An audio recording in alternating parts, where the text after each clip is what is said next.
सबसे पहले तो यह जानना है कि राम कथा सुननी क्यों है। वर्तमान समय में कई कथाएं होने लगी हैं, परंतु कुछ समय पूर्व में यदि आप पहुंचे तो समाज में केवल दो ही कथाओं का विधान था मूल रूप से।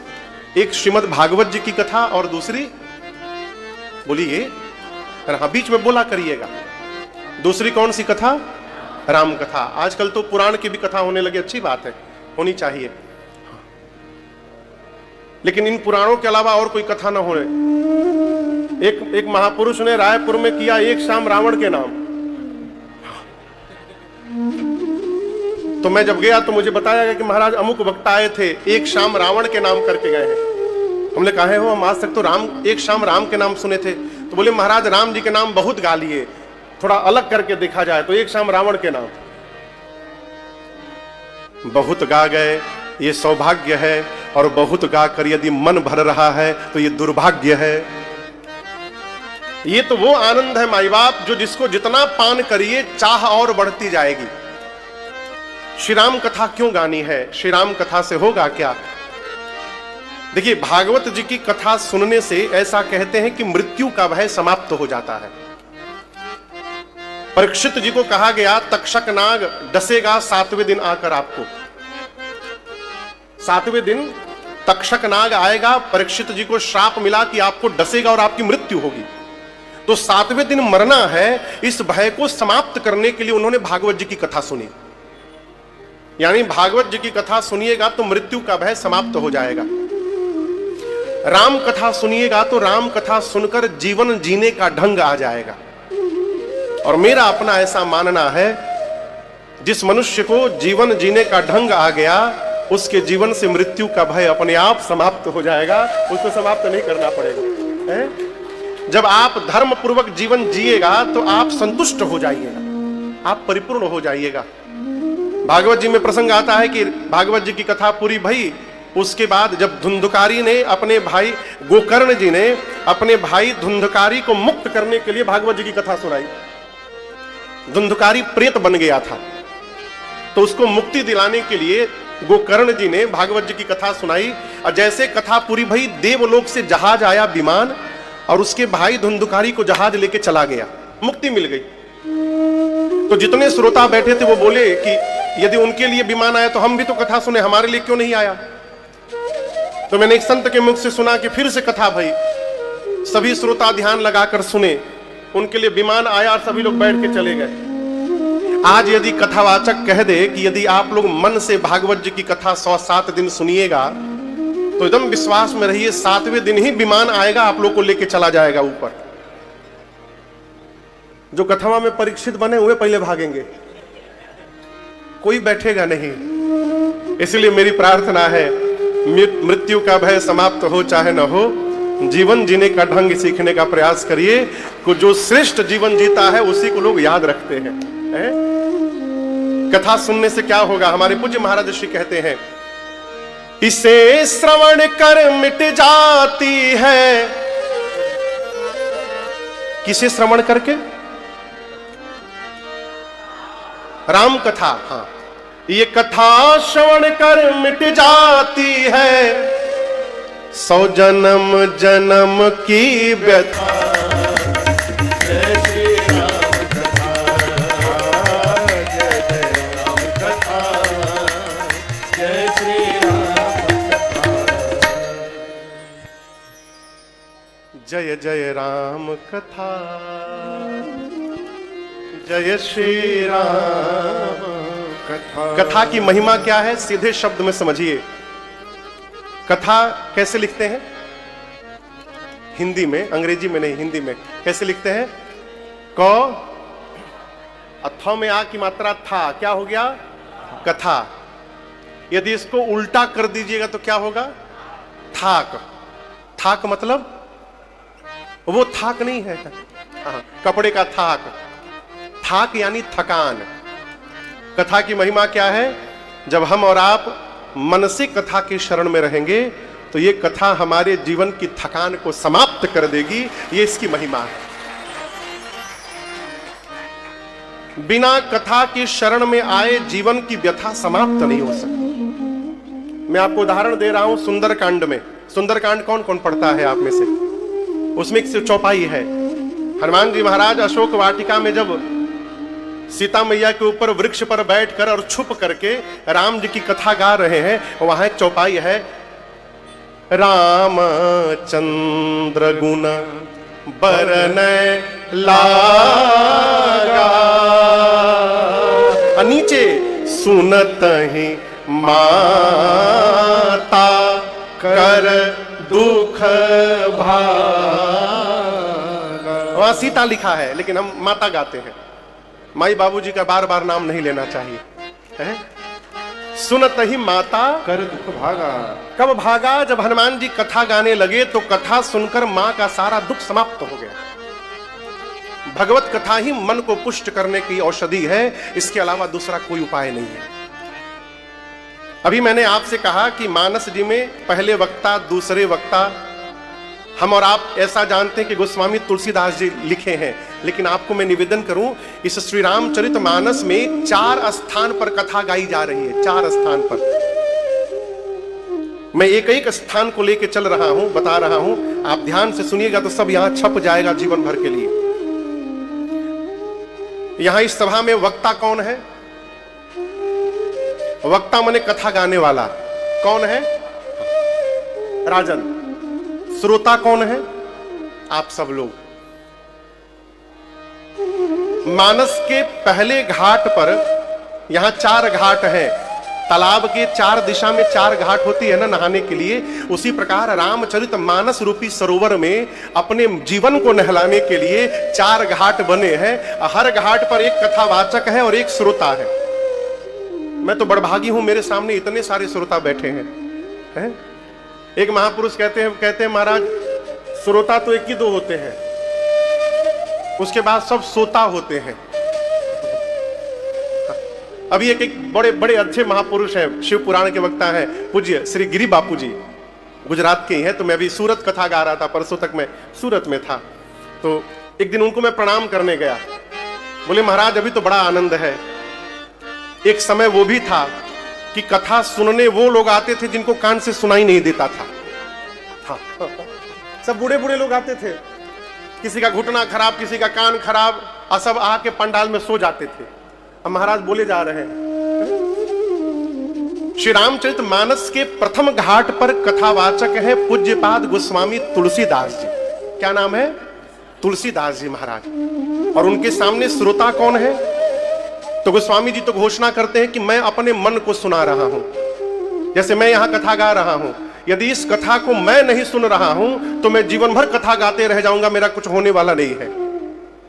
तो गोस्वामी जी ने पहले ही स्पष्ट कर दिया कि मैं क्यों गा रहा हूं।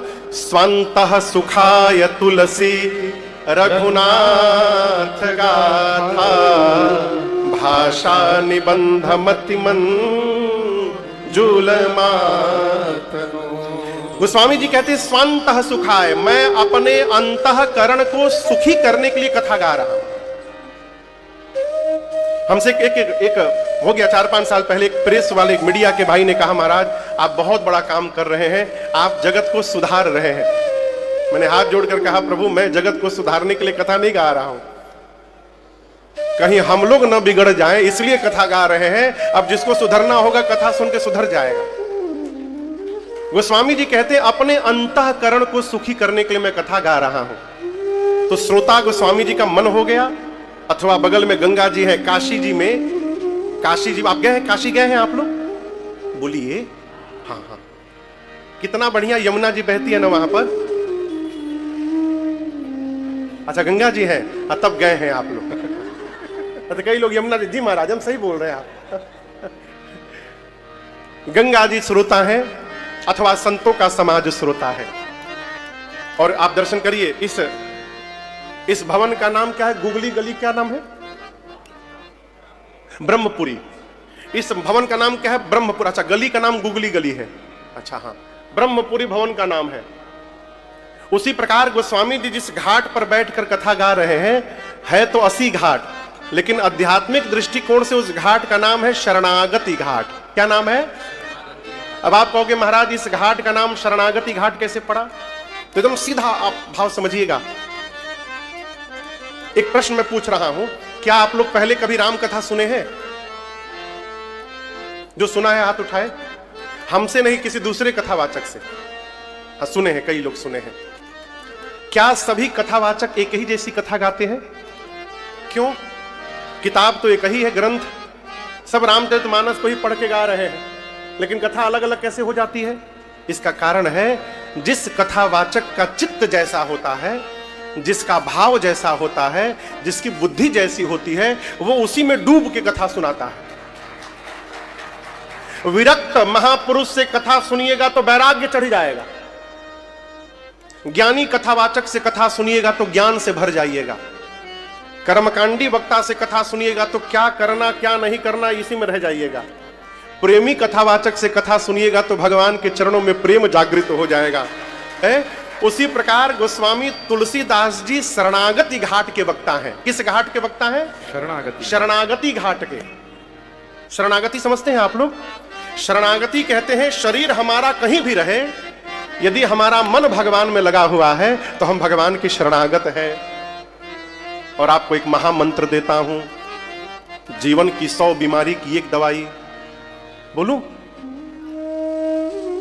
शरण में चलिए, शरण में चलिए।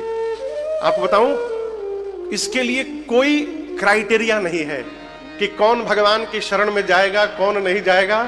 जो ज्ञानी होगा वही जाएगा, जो ज्ञानी नहीं है वो नहीं जाएगा, जो पढ़ा है वो जाएगा कि अनपढ़ जाएगा। पूरी दुनिया राम के पीछे दौड़ती है, राम जी शबरी जी के पीछे दौड़ के चले गए। पढ़ी लिखी नहीं थी शबरी। शरणागति हो जाने के बाद सारी समस्या समाप्त। अब भगवान के, और आपको बताऊं, छिपा करके नहीं जाना है, जैसे है वैसे पहुंच जाना है। किससे छिपाइएगा? भगवान नहीं देखेंगे का? आदमी के चेहरा पर दाग लग जाए तो आदमी ऐसा मेकअप कर लेता है कि पता नहीं चलता है दाग लगा है। सिर पर बाल नहीं है लेकिन नकली बिग लगा करके लोग पहुंच जाते हैं। भगवान सब देख रहे हैं, वो भी देखे कौन बिग लगाया है, कौन ऐसे आया है, किसके दाग लगा है, कोई कौन लपेट के पोत के आया है, भगवान सब जानते हैं। छिपाइए मत, भगवान के पास जाकर कहिए प्रभु दाग लगा है तो लगा है, हम अच्छे हैं चाहे बुरे हैं, तिलक लगाए हैं तो आप ही के प्रभु, हम आपके हैं। आप हमको अपना मानिए चाहे मत मानिए, हम आपको अपना मानते हैं। स्वीकार कर लीजिएगा तो इस जीव का भी उद्धार होगा, और स्वीकार नहीं करिएगा, भगा दीजिएगा तो डोंट वरी, आप टेंशन में आ जाइएगा। भगवान पूछे हम कैसे टेंशन में आएंगे? तो बोला भगत कि यदि आप हमको भगा दीजिएगा तो अब तक तो पतला तिलक लगा रहा हूं, जिस दिन से भगाइएगा मोटा तिलक लगा के घूमूंगा, आवारा बन के घूमूंगा, और कोई पूछेगा कौन है तो आप ही द्वारिकाधीश का पता बताया करूंगा, उन्हीं का हूं मैं। किसी की संतान यदि आवारा बन के घूमे तो बेटे की नहीं जाती, पिता की जाती है। तो मेरी ना बनाइए, अपनी बचाइए नाथ। पूज्य बिंदु गोस्वामी जी कहते हैं, जो अब टाल दोगे मुझे अपने दर से, जो अब टाल दोगे मुझे अपने दर से, अब टाल दोगे मुझे अपने दर से, जो अब टाल दोगे मुझे अपने दर से, जो अब टाल दोगे, जो अब सभी लोग आइए, मुझे अपने दर से तो होगी हसीना, दर दर तुम्हारी तो होगी हसीना, दर दर तुम्हारी। बहुत दिन से तारी, बहुत दिन से तारी, सुनकर तुम्हारी शरण आ गया श्याम, सुंदर तुम्हारी शरण आ गया श्याम, सुंदर तुम्हारी।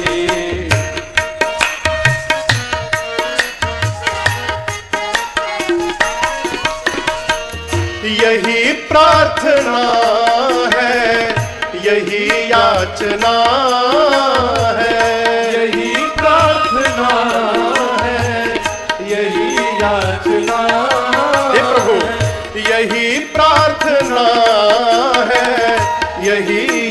याचना है, यही प्रार्थना है, यही याचना है, यही प्रार्थना है, यही प्रार्थना है, और यही याचना है। जुदा हो न नजरों से पल भर तुम्हारे, जुदा हो न नजरों से पल भर तुम्हारे। बहुत दिन से तारी, बहुत दिन से तारी, सुनकर तुम्हारे शरण आ गया,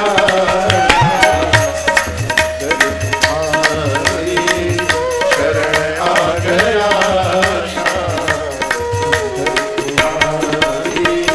ये रचना पूज्य श्री बिंदु गोस्वामी जी महाराज की है।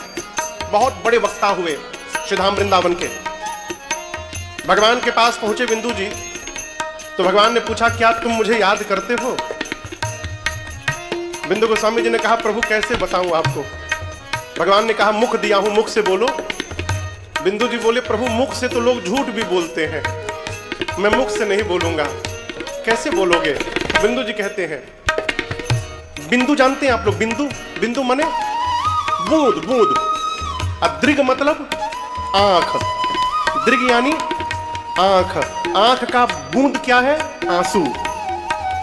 बिंदु जी भगवान से बोले, प्रभु ये दृग बिंदु तुमको खबर दे रहे हैं, ये दृग बिंदु तुमको खबर दे रहे हैं, ये दृग बिंदु तुमको खबर दे रहे हैं, ये दृग बिंदु तुमको खबर दे रहे हैं, ये दृग बिंदु तुमको, ये दृग बिंदु तुमको खबर दे रहे हैं कि है याद दिल में बराबर तुम्हारे, कि है याद दिल में बराबर तुम्हारे।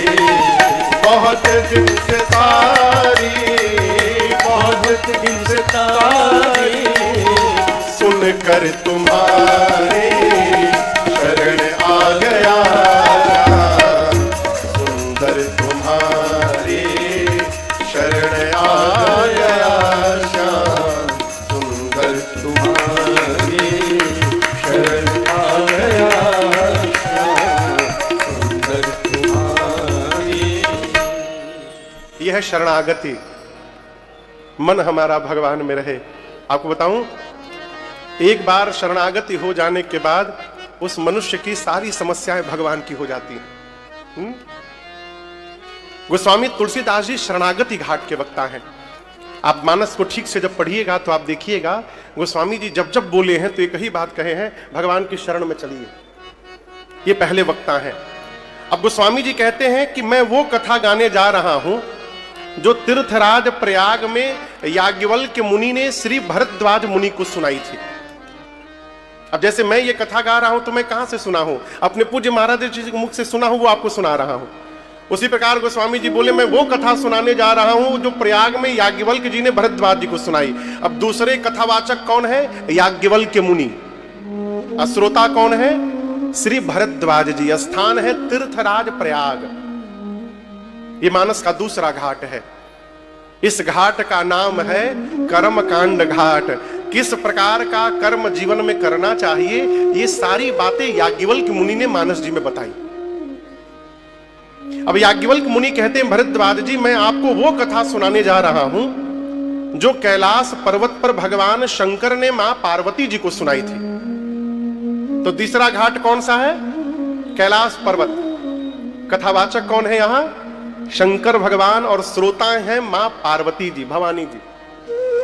और इस घाट का नाम है ज्ञान घाट। क्या नाम है? ज्ञान घाट। मानस में ज्ञान के जितने उपदेश हैं सब भगवान शंकर ने मां पार्वती जी को दिया है। शंकर भगवान कहते हैं मां पार्वती से, देवी मैं आपको वो कथा सुनाने जा रहा हूं जो नीलगिरी पर्वत पर बैठकर श्री कागभूषुंडी जी ने गरुड़ जी महाराज को सुनाई। चौथा घाट है नीलगिरी पर्वत, जहां पर कथावाचक है कौआ। कौआ देखें आप लोग? कौआ, हाँ देखे होंगे। दिल्ली में भी कौआ है भैया? अच्छा। कागभूषुंडी जी कौआ है, वो कथावाचक है। श्रोता बन करके मूल रूप से गरुड़ जी महाराज पक्षियों के राजा विराजमान है। इस घाट का नाम है भक्ति घाट। जीवन में भक्ति कैसे मिलेगी और उसका क्या महत्व है, ये सब बात उत्तर कांड में कागभूषुंडी जी ने बताई है। ये मानस के 4 मूल घाट हैं।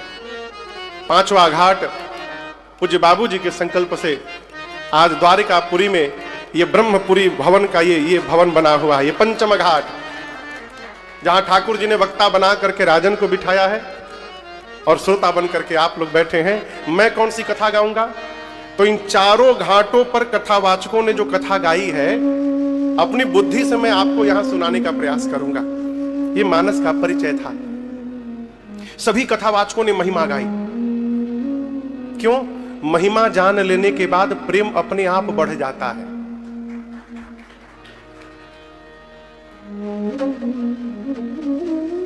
जिसके सिर पर बाल न हो, माफ करिएगा यदि कोई है तो, हाँ, यदि उनको पता चल जाए कि ये जादू वाली लकड़ी है, कंघी है। एक कंघी हम खरीदे थे नीम की लकड़ी की, वो रिएक्शन कर गया। कोई कहे कि ये जादू वाली लकड़ी है और इस कंघी से यदि आप यहां कुछ नहीं है, उसके बाद यदि धीरे धीरे करेंगे ना तो आपके सिर पे बाल निकल आएंगे। तो महिमा जान लेने के बाद जिसके सिर पर बाल ना है वो पहले खरीदेगा। ये क्या है? महिमा जान गए तो आपकी प्रीति बढ़ गई, श्रद्धा बढ़ गया। उसी प्रकार सभी कथावाचकों ने महिमा गाकर सुनाया, जो मैंने अभी आपको सुनाया थोड़ी देर पहले। गोस्वामी जी कहते हैं राम जी की कथा कामधेनु है। याज्ञवल्क्य ऋषि कहते हैं मोह रूपी महिषासुर को समाप्त करने के लिए मां काली के समान है राम कथा। शंकर जी कहते हैं संशय रूपी पक्षी को उड़ाने के लिए हाथ की ताली के समान है राम कथा। जैसे ताली बजे तो कबूतर उड़ जाते हैं ना। मान लीजिए यहां 10-12 कबूतर आ गए, वहां जाकर आप क्या होगा? बोलिए, कौन उड़ जाएगा? हाँ, कबूतर। कबूतर उड़ जाएगा, पूरा बोलते हैं। ताली बजाएंगे तो क्या होगा? उड़ जाएंगे। कबूतर उड़ जाएंगे। उड़ जाएगा नहीं, कई कबूतर है, उड़ जाएंगे, कबूतर उड़ जाएंगे। शंकर जी कहते हैं जैसे हाथ की ताली बजाइए तो कबूतर उड़ जाते हैं, उसी प्रकार भगवान की कथा वो ताली है जो बजाएगा उसके जीवन के संशय के कबूतर उड़ जाएंगे। संशय समाप्त करने का एक ही उपाय है भगवत कथा। उसी कथा को लेकर हम और आप यहां बैठे हैं। श्री रामचरितमानस में गोस्वामी जी ने 7 कांड लिखे। कितने कांड? 7। कांड समझते हैं ना? कांड गलत वाला नहीं। एक श्रोता पूछा गोस्वामी जी ने कांड क्यों लिखा नाम? बाल कांड, अयोध्या कांड। हम तो कहते हैं घर में कोई गलत काम करके आता है तो कहा जाता है कौन सा कांड करके आए हो। अभी मैं सूरत राम कथा गा रहा था तो वहां कोई यूट्यूबर भैया आए थे, तो उनको मंच पे नहीं चढ़ने दिया गया। व्यवस्था थी वहां, परसों की कथा में कम से कम 50,000 लोग थे वहां पर, इतनी भीड़ थी, तो अपार जन सैलाब था वहां कथा में। तो मैं पहले दिन से निवेदन करता रहा माताओं से कि कृपया कोई असली गहना पहन के ना आवे, क्योंकि कथा सबकी मनोकामना पूरी करती है। हाँ भाई, बाद में रोने से क्या मतलब। मैं कई दिन से प्रार्थना कि कोई गहना पहन के ना आवे, कोई गहना पहन के ना आवे। उसमें कोई माता जी आ गई होंगी, उनका कट गया चेन। अब उनका चेन कट गया तो वो वही यूट्यूबर भैया मिल गए, वो उनका पूरा वीडियो बनाए और उसको पोस्ट कर दिए। सूरत की राम कथा में, पूज्य राजन जी की राम कथा में हुआ कांड, बड़ा हेडिंग डालकर बनाया। हमको किसी ने भेजा, हम इससे क्या हो जाएगा। लेकिन गोस्वामी जी वो कांड नहीं लिखते। कांड यानी भाग। 7 कांड लिखा। नाम बोलिए साथ में। पहला कांड का क्या नाम है? बाल कांड। दूसरा श्री अयोध्या कांड। तीसरे में आके गड़बड़ात है सब। अरण्य कांड, बहुत बढ़िया मैया। चौथा श्री किष्किंधा कांड। 5वां सुंदर कांड, सबको याद है। 6ठा कांड लंका कांड, केवल सुनना है, लगाना नहीं है कहीं। और 7वें कांड का क्या नाम है? उत्तर कांड। ये मानस के 7 कांड हैं। 7 ही कांड क्यों लिखे गोस्वामी जी ने? 7 दिन होते हैं, 7 रंग होते हैं, सप्तपुरियां हैं, इसलिए गोस्वामी जी ने 7 कांड लिखे। और हर 7 कांड में से बाल कांड के प्रारंभ में भी गोस्वामी जी ने 7 श्लोक लिखे हैं। ऐसा लगता है कि एक एक कांड को स्मरण करके बाबा ने 7 श्लोक की रचना की है। भगवान गणपति और मां सरस्वती को वंदन किए हैं, शंकर जी पार्वती जी को वंदन किए हैं, हनुमान जी महाराज वाल्मीकि ऋषि को वंदन किए हैं, सीताराम जी को वंदन किए हैं, ब्राह्मणों की वंदना किए हैं, गुरुदेव भगवान की वंदना किए हैं, संत समाज की वंदना किए हैं, और तो कहे गोस्वामी जी ने दुष्टों की भी वंदना की। देखिए, बुद्धिमान आदमी वही होता है जो घर में देखे कोई उत्पात करने वाला जीव है तो उसको पहले ही शांति करे। हम लोग घर में कोई पूजा करते हैं ना, तो याद रखिएगा पंडित जी महाराज नवग्रह की पूजा कराते हैं पहले, कहीं ग्रह लोग शांति बना के रखे। परिवार में 2 संबंध ऐसे हैं जो बहुत उत्पात करते हैं, उनका नाम मालूम है आपका क्या है लेकिन कोई बोल नहीं रहा है। बताइए बताइए, डरिए मत। एक संबंध का नाम है जीजा और दूसरे का नाम है भूतपूर्व जीजा, जो वर्तमान के फूफा रहते हैं। इन दोनों का काम रूठने का होता है बस। एक तो दामाद, एक ने कहा दामाद का क्या अर्थ है, जिसको देखने के बाद दम फूलने लगे। तो कई दामाद तो बड़े अच्छे होते हैं, लेकिन कई दामाद तो दैव के अवतार होते हैं, उनका काम ही जाके खिसियाना। तो आपके तो नहीं पता, हमारे यहाँ एक नियम होता है पूर्वांचल में, शादी विवाह में जो रिश्तेदार आते हैं ना, वो न्योता देते हैं, एनवेलप में पैसा अपने, उसका भी एक पूरा नियम है, पूरा रजिस्टर मेंटेन किया जाता है। कौन कितना दिया है उसके घर पड़ेगा तो उतना ही देना है, बढ़ा के नहीं देना। तो उसको लिखा जाता है, और जो लिखता है ना वो बेचारा कोई फंक्शन अटेंड नहीं कर पाता। वो डायरी पेन लेकर रात भर लिखता है, फलाना पाने 501 रुपया ये गांव, लिखता है, बैग में पैसा रखता है, हर 1 घंटे बाद मिलाता है कहीं कम तो नहीं हो गया है। तो जो बुद्धिमान ससुर जी होते हैं ना, देखते हैं कि दामाद उत्पात करने वाला है तो वो काम दामाद को पकड़ा देते हैं। अब दामाद क्या सोचता है कि पूरा कैश डिपार्टमेंट हमको संभालने को दिया गया, यानी महत्वपूर्ण व्यक्ति है। एक टेबल कुर्सी पंखा लगाकर डायरी पेन पानी का बोतल गिलास और एक बैग देकर उनको लग दिया जाता है। वो पूरी रात न्योता लिखते हैं और उनको ये नहीं पता चलता कि उनको फंसाया गया है, वो वहां फंसे रहेंगे, यहां सारा कार्यक्रम आनंद से निपट जाएगा। गोस्वामी जी ने दुष्टों की वंदना की, क्यों? कोई बाद में उत्पात न कर दे। इसका एक दूसरा कारण, गोस्वामी जी जब ये कह रहे हैं कि सिय राम मय सब जग जानी, करऊं प्रणाम जोरी जुग पानी। जब सिय राम मैं सब जग जानी कह दिया तो दुष्टों के भीतर भी सीताराम जी का दर्शन हो रहा है, इसलिए प्रणाम किया गोस्वामी जी ने। सबकी वंदना करने के बाद गोस्वामी जी कथा को तीर्थराज प्रयाग ले गए। आप लोग प्रयाग गए हैं कभी? अभी इसी वर्ष कुंभ लगा था, कौन कौन गया था नहाने? अच्छी बात। देखिए हम तो थे ही वहां पर, कथा भी गाए हम लोग। ऐसे जब अवसर आए ना तो निकल करके थोड़ा घर से इसमें नहाना चाहिए। अभी मैं आपको सूचित करूं, 2027 में संभवतः नासिक में महाकुंभ है, 27 में, और 28 में उज्जैन में कुंभ है। लगातार 2 साल 2 कुंभ मिलने वाला है, तो समय निकाल कर अवश्य जाकर गोता लगाइएगा। भगवत कृपा रही तो 9 दिन हम लोग दोनों जगह राम कथा भी गाएंगे, दोनों कुंभ में।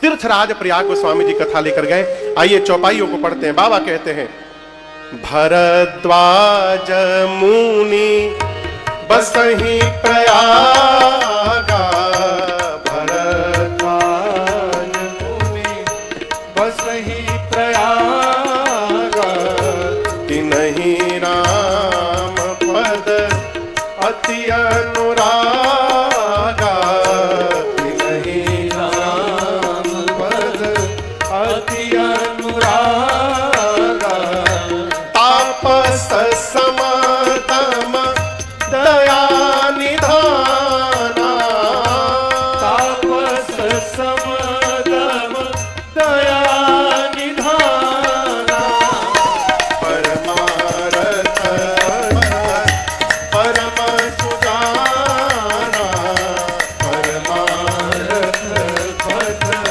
परम सुजाना, परमारथ पथ परम सुजाना,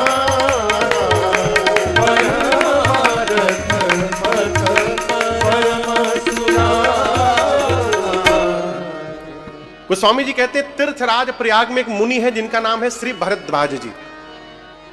तपस्वी हैं, सम दम से युक्त हैं। सम जानते किसको कहते हैं? सम, सम यानी जिसका मन उसके बस में हो जाए। बात समझ में आ रही है? मन किसके बस में हो जाए? हमारे बस में। लेकिन है क्या? हम मन हमारे बस में नहीं, हम मन के बस में है। 5:30 हो गया है, 5:30 ना हो, एक चाय मिल जाए तो आनंद आ जाए, मन हो रहा है चाय पीने का। अरे मन ने टेलीफोन यहां नहीं कर रहा है, ये ना समझ, मेरा हम उदाहरण दे रहे हैं, कथा छोड़ के चाय थोड़ी पिएंगे। अब हम कहते हैं मेरा मन हो रहा है एक चाय मिल जाए ना आनंद आ जाए। अरे मन ने टेलीफोन किया क्या? किसने कहा मन हो रहा है? यही है, हम मन के बस में है। मन हमको जैसा चाहता है वैसा नचाता है, हम उसी प्रकार नाचते हैं। लेकिन भरद्वाज जी का मन उनके बस में है, वो जहां चाहते हैं वहां उनका मन जाता है। इसको कहते हैं सम। दम यानी इंद्रियां बस में हो जाए, उसको कहते हैं दम। भरद्वाज जी सम और दम से संपन्न है। कहां रहते हैं? पूछ रहा हूं। प्रयाग में। जोर से बोलिए, प्रयाग में।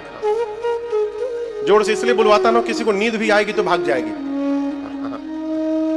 कथा में नींद बड़ी अच्छी आती है। जो घर में टिकिया खा के सोता है ना, वो कथा में बिना टिकिए के सो जाए। लेकिन आपसे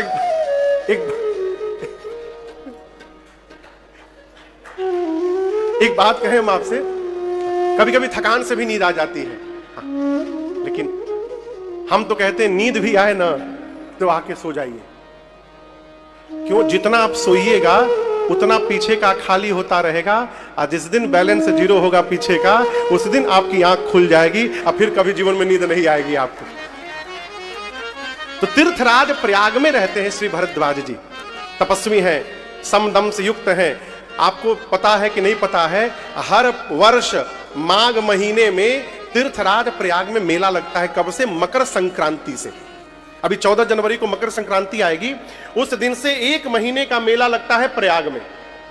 मिश्रा जी, पूरे देश के ऋषि मुनि जाकर वहां पर वास करते हैं। समझिए छोटा कुंभ हर साल लगता है तीर्थराज प्रयाग में। अभी तैयारी प्रारंभ हो गई है वहां की। एक बार ऋषि मुनि आए, 1 महीना वहां रहे, स्नान किए, त्रिवेणी में कथा सुने, कथा किए, और 1 महीने बाद जब अपने आश्रम जाने लगे तो उन मुनियों में एक मुनि है जिनका नाम है याज्ञवल्क्य जी। जागबलिक मुनि परम विवेकी, परम विवेकी है याज्ञवल्क्य जी। जब वो भरद्वाज जी से बोले कि मैं अपने आश्रम जाऊं, तो भरद्वाज राखे पद टेके, पांव पकड़कर भरद्वाज जी ने याज्ञवल्क्य ऋषि को रोक लिया। आश्रम में ले गए, अपने बिठाए, पांव पखारे, पूजन किए। याज्ञवल्क्य मुनि ने पूछा, आपने मुझे क्यों रोका है? भरद्वाज जी बोले, प्रभु मेरे मन में एक संशय है, मैं जानता हूं कि मेरे संशय को आपको छोड़कर कोई प्रकट करने वाला, दूर करने वाला नहीं है। याज्ञवल्क्य ऋषि बोले, कहिए क्या संशय? बोले, यही तो बात है, मुझे आपसे पूछने में लज्जा आ रही और भय लग रहा है। कहत सो मोहि लागत भय लाजा। याज्ञवल्क्य ऋषि बोले, लज्जा क्यों आ रही है? भरद्वाज जी बोले, मुनिवर मेरे गुरुदेव का नाम है प्रातः स्मरणीय परम पूज्य श्री वाल्मीकि मुनि। वाल्मीकि मुनि का नाम सुने हैं आप लोग? वाल्मीकि मुनि के शिष्य हैं श्री भरद्वाज जी। वाल्मीकि मुनि राम जी के अवतार के पहले ही रामायण की रचना कर दिए थे। अभी राम जी अवतार नहीं लिए हैं, भविष्य देखते थे। वो आंख बंद करते थे, देखते थे, अब पूरी राम कथा राम जी के जन्म के पहले ही लिख डाले। उन वाल्मीकि मुनि के शिष्य हैं भरद्वाज जी। भरद्वाज जी बोले, मेरा जो प्रश्न है उसको सुनकर आप कहीं ये ना सोचने लगे इतने बड़े महात्मा के शिष्य होकर और इनको इतनी छोटी सी बात नहीं मालूम, इसलिए लज्जा आ रही है और भय इसलिए लग रहा है कहीं मेरा प्रश्न सुनकर आप ये ना सोच बैठे कि मैं कहीं आपकी परीक्षा तो नहीं ले रहा हूं, इसलिए मुझे भय लग रहा है। कई लोग प्रश्न का उत्तर जानते हुए भी पूछने आते हैं। अब तो कम हो गया मेरे साथ। जब मैं प्रारंभ किया था कथा ना, तो पूर्वांचल में जब मैं कथा गाता था तो लोग आते थे, हर कथा में 4-5 फूफा लोग पहुंच जाए।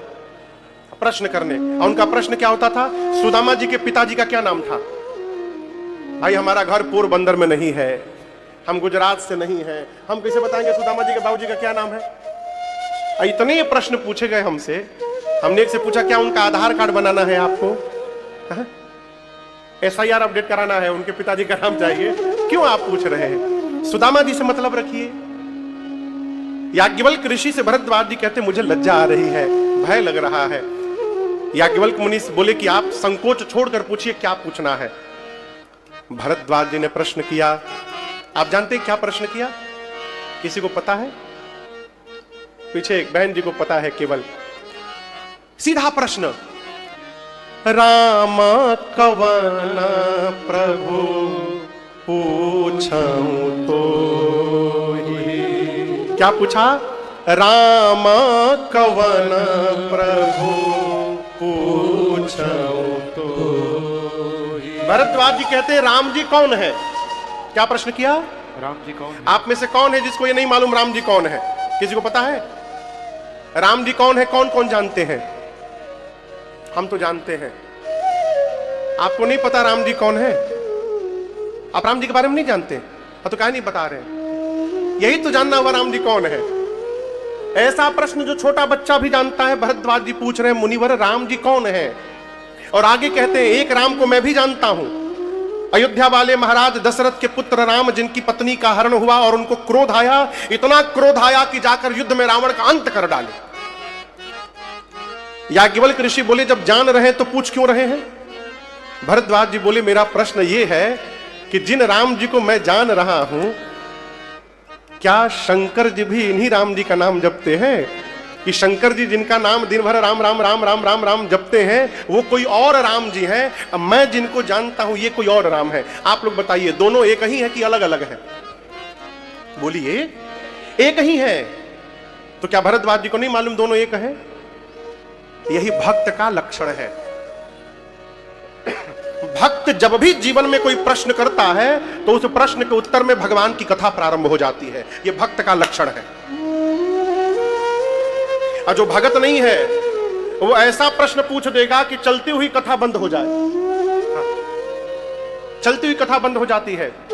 भरद्वाज जी के प्रश्न को सुनकर याज्ञवल्क्य ऋषि मुस्कुराए और बोले जग बलि कबो ने मुस्काए, जग बलि कबो ने मुस्काए, तुम ही विदित रघुपति प्रभुताए, तुम ही विदित रघुपति प्रभुताए। मैं जान गया राम भगत तुम मन क्रम बानी, राम भगत तुम मन क्रम बानी, चतुराई तुम्हारे मैं जानी, चतुराई तुम्हारे मैं जानी,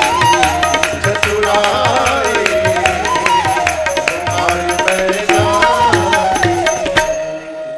भरद्वाज जी के प्रश्न को सुनकर याज्ञवल्क्य मुनि मुस्कुराए, कहे हे भरद्वाज जी, मैं आपकी चतुराई समझ गया हूं। आप राम जी के पक्के भक्त हैं। मन क्रम वचन आप राम जी के भक्त हैं। आप राम जी की गूढ़ कथा सुनना चाहते हैं, इसलिए मूढ़ बनकर के प्रश्न कर रहे हैं। मूढ़ मतलब मूर्ख, मूढ़ मतलब मूर्ख। और आपको मैं निवेदन करूं, अपने से विद्वान के आगे मूर्ख ही बनकर बैठना चाहिए। हमारे एक चाचा कहते हैं कि विद्वान के आगे विद्वान बनोगे तो कुछ प्राप्त नहीं होगा, खाली रह जाओगे।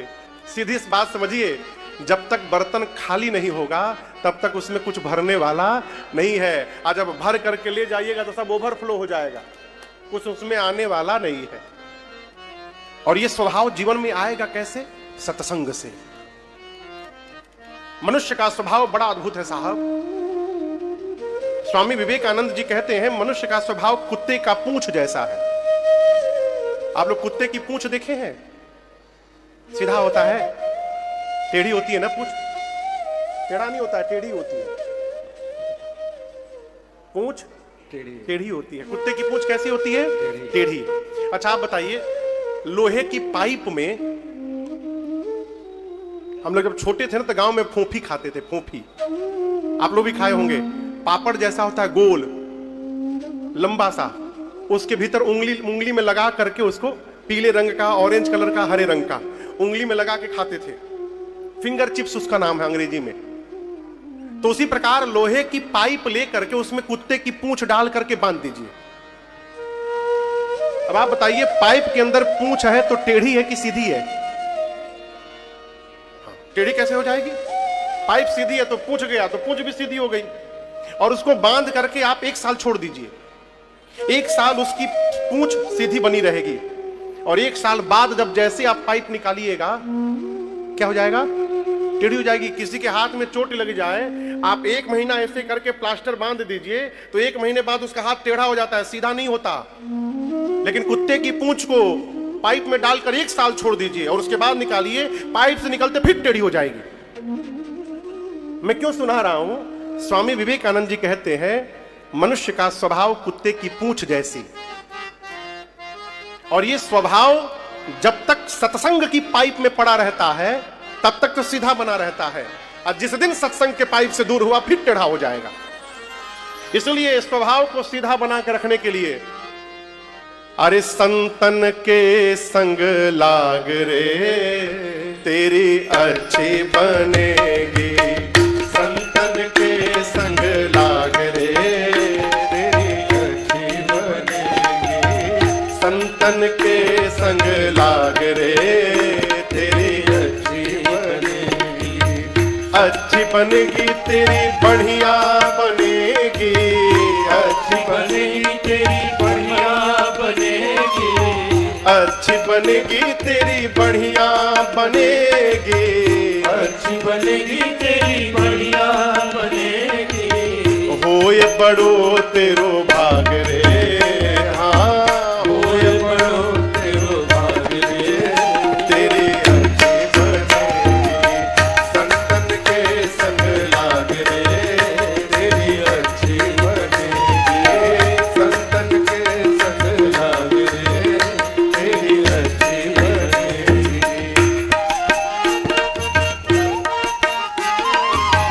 ध्रुव की बनी प्रहलाद जी की बन गए, ध्रुव की बनी प्रहलाद जी की बन गई, ध्रुव की बनी प्रहलाद जी की बन गए, ध्रुव की बनी प्रहलाद जी की बन गई। राम चरण अनुराग रे, हाँ राम चरण अनुराग रे तेरी अच्छी बनेगी, संतन के संग लाग रे तेरी अच्छी बनेगी, संतन के संग लाग रे तेरी अच्छी बनेगी।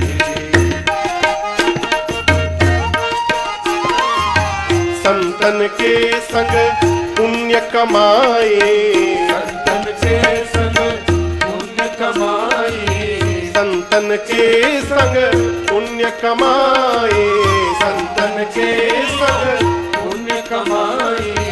खुल जाएंगे तेरे भाग रे, हाँ खुल जाएंगे तेरे भाग रे तेरी अच्छी बनेगी, संतन के संग लाग रे तेरी अच्छी बनेगी, संतन के संग लाग रे तेरी अच्छी बनेगी। कागा से तोहे हंस करेंगे, कागा से तोहे हंस करेंगे, कौवा से तोहे हंस करेंगे, कौवा से तोहे हंस करेंगे। मिट जाएंगे सब दाग रे, हाँ मिट जाएंगे सब दाग रे तेरी अच्छी बनेगी, संतन के संग लाग रे तेरी अच्छी बनेगी, संतन के संग लाग रे तेरी अच्छी बनेगी। कहत कबीर राम भजन में, कहत कबीर राम भजन में, कहत कबीर राम सुमिरन में, कहत कबीर राम सुमिरन में, लाग सके तो लाग रे, हाँ पाग सके तो पाग रे, तेरी अच्छी बनेगी संतन के संग लाग रे, तेरी अच्छी बनेगी संतन के संग लाग रे, तेरी अच्छी बनेगी, तेरी अच्छी बनेगी, तेरी अच्छी बनेगी, तेरी अच्छी बनेगी। अरे जाग सके तो जाग रे, तेरी अच्छी बने।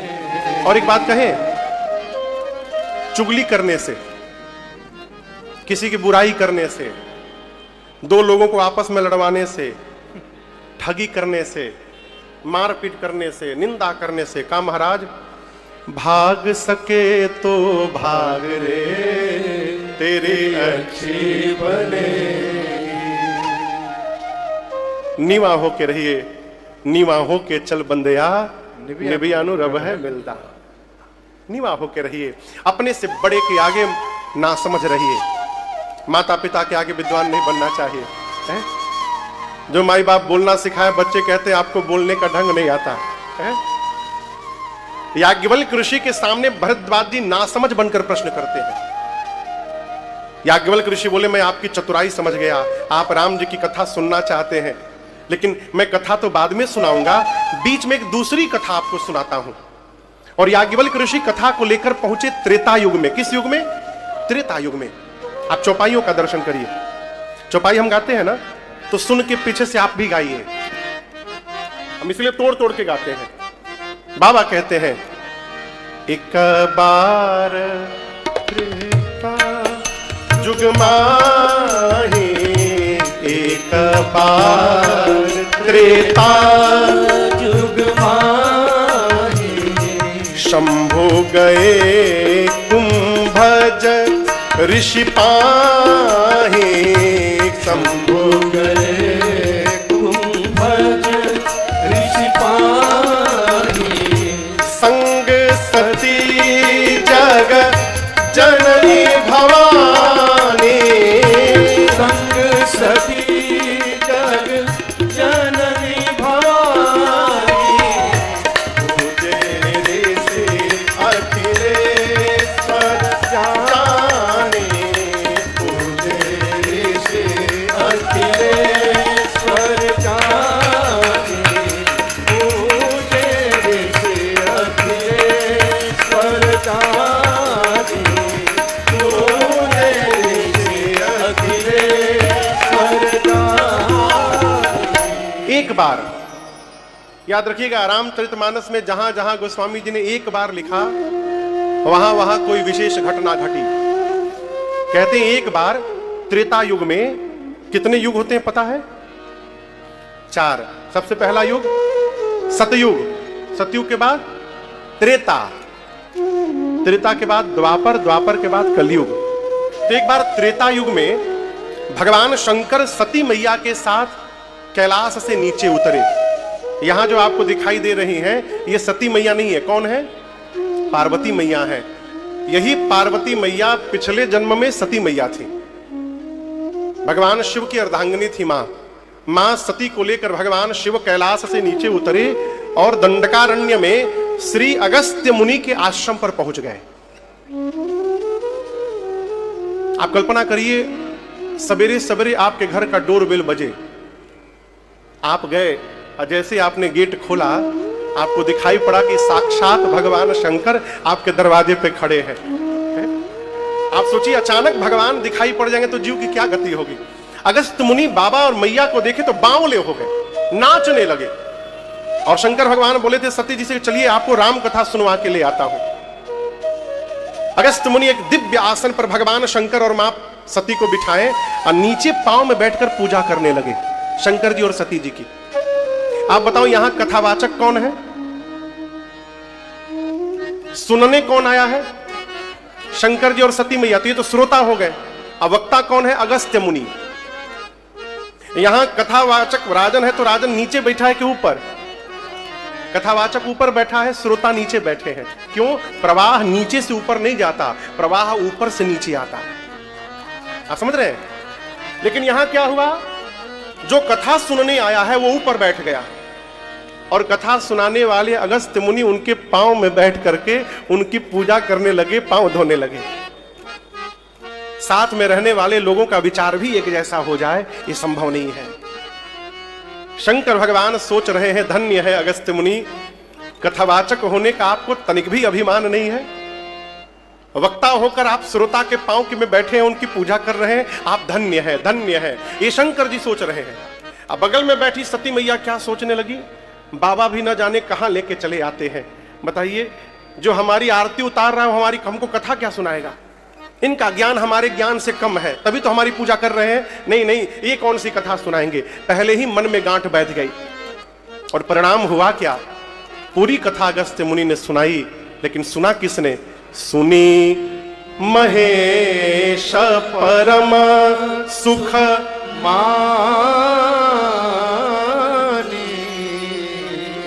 सुनी महेश परम सुख मानी। केवल भगवान शिव सुने। कथा में बैठकर भी कई लोग कथा सुनते नहीं है, बुरा ना मानिएगा, आप में से ऐसा कोई नहीं है, मैं जानता हूं। यहां केवल बाबा सुने, मैया नहीं सुनी। मैया तो यही कहते रहे, ये कौन सी कथा सुनाएंगे? पूरी कथा निकल गई। और मैं आपसे निवेदन करूं, शंकर भगवान ने एक बार भी नहीं कहा कि आप भी ध्यान से सुनिए, नहीं बोला। इस बात बड़ी गंभीरता से कह रहा हूं, आप करते रहिए, जिसको करना होगा आपको देख के कर लेगा। आप सबसे करवाते रहिएगा तो आप ही बाकी रह जाइएगा। जो आदमी पूरे घर को ठीक करता है ना, घरवा वाले मिलके उसको ठीक कर देते हैं। शंकर जी ने नहीं कहा भवानी ध्यान से सुनिएगा, ध्यान से सुनिएगा, नहीं, बाबा सुने, मां नहीं सुनी। कथा के बाद दक्षिणा देने की जब बारी आई, बाबा ने पूछा क्या दक्षिणा दे आपको अगस्त्य जी? अगस्त्य मुनि सोचे कि ऐसा अवसर दोबारा मिलेगा नहीं।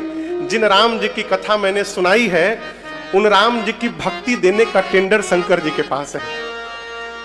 आप इस बात को समझिएगा, राम भक्ति प्राप्त करना है तो राम जी नहीं देंगे। राम भक्ति प्राप्त करना है तो भगवान विश्वनाथ की शरण में जाना पड़ेगा, महादेव की शरण में जाना पड़ेगा। अगस्त्य मुनि सोचे, जिन राम जी की कथा सुनाया हूं उन राम जी की भक्ति शंकर जी देते हैं। बोले ऐसा अवसर मिलेगा नहीं। बोले बाबा, यदि आप हमको दक्षिणा देना चाहते हैं तो मुझे रघुनाथ जी की भक्ति प्रदान कर दीजिए, इसके अलावा कुछ नहीं चाहिए। शंकर जी ने राम जी की भक्ति दे दी उनको, और उसके बाद विदा मांग करके सती मैया के साथ कैलाश वापस चले, आकाश मार्ग से। कौन सा युग था वो? जोर से बोलिए। त्रेता। राम जी किस युग में अवतार लेते हैं? त्रेता में। और आपको बताऊं, जिस समय शंकर जी कथा सुन के जा रहे हैं, उस समय राम जी अवतार लेकर के 14 वर्ष के वनवास के क्रम में पंचवटी में थे। 9 बजे शंकर जी सवेरे वापस कैलाश की ओर मूव किए हैं, और उनके जाने के 2 घंटा पहले 7 बजे सवेरे रावण आया और सीता मैया का हरण करके लेके लंका गया। राम जी और लक्ष्मण जी सीता मैया को रोते रोते नीचे धरती पर ढूंढ रहे हैं। बिरही जीव की भांति रघुनाथ जी रो रहे हैं। लताओं से, पत्तों से, वृक्षों से, हिरणों से, हिरणियों से राम जी पूछ रहे हैं, क्या आप लोगों ने मेरे मृग नयनी जानकी को कहीं देखा है क्या? राम जी विलाप कर रहे हैं। ऊपर से शंकर जी सती मैया के साथ कैलाश जा रहे हैं। बाबा मन में सोच रहे हैं, जिन राम जी की कथा सुना हूं वो राम जी नीचे लीला कर रहे हैं।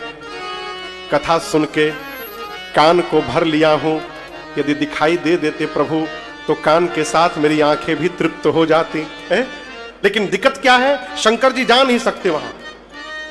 शंकर जी राम जी के पास नहीं जा सकते। क्यों नहीं जा सकते? राम जी गुप्त रूप में अवतार लिए हैं, कोई जानता नहीं, कुछ लोगों को छोड़कर कि राम जी भगवान है। यदि शंकर जी सीधे चले जाएंगे तो फिर राम जी का गुप्त रूप प्रकट हो जाएगा। बाबा जा नहीं सकते। बाबा परेशान, के ही विधि दर्शन, कैसे दर्शन मिलेगा?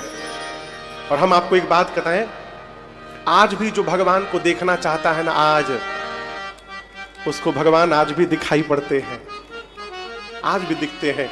हमको क्यों नहीं दिखाई पड़ते? हम भगवान को देखने नहीं जाते, हम भगवान से मांगने जाते हैं। शंकर जी सोचे कैसे दर्शन होगा। अच्छा आप बताओ, एक प्रश्न मेरा है, शंकर जी कहां लौट के जा रहे हैं? कैलाश किस दिशा में है? बोलिए। उत्तर में। रावण मां को किस दिशा में लेकर गया है? दक्षिण में। राम जी दक्षिण की ओर जा रहे हैं, शंकर जी उत्तर की ओर जा रहे हैं। दर्शन होगा? कैसे होगा दर्शन? राम जी समझ गए, बाबा दर्शन करना चाहते हैं। तो राम जी ने लक्ष्मण जी से बोला, भाई तनिक उत्तर की ओर चलकर देख लिया जाए, कहीं सीता जी उधर तो नहीं चली गई है। और जहां शंकर भगवान थे ठीक उसके नीचे राम जी रोते रोते पहुंच गए। बाबा ने देखा, ए जी शंभो समायाते ही रामाय देखा, शंभु समायाते ही रामाय देखा, उपजा ही अति हरस देखा, उपजा ही अति हरस देखा, जय सच्चिदानंद जग पावन, जय सच्चिदानंद जग पावन, हस कहि चले मनोजन सावन, हस कहि चले मनोजन सावन, हस कहि चले